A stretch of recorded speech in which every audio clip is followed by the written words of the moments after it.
આપણે રીંગણાનો બનાવવાનો છે ઓળો મસ્ત મજાનો. ચાલો એને કાંગી છે ઉખડીને આપણે શેકવા નાખી દઈએ. ચાલો આપણે રીંગણા શેકવા મૂકી દીધા છે. ચાલો આપણે રીંગણાને શેકવાનું કામ શરૂ કરીએ. ચાલો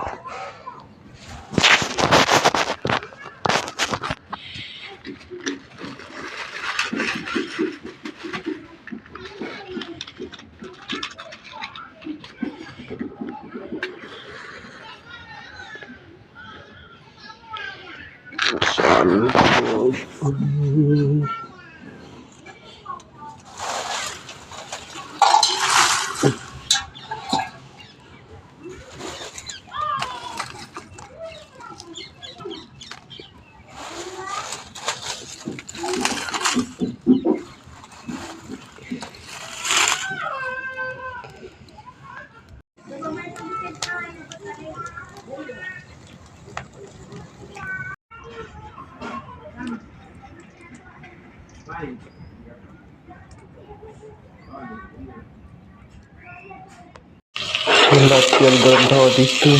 તેલ ગરમ થઈ જાય તો ડુંગળી નાખી દઈશું. પછી નાખી દઈશું મરચાં, મરચું, ધાણા જીરું, હળદર. પછી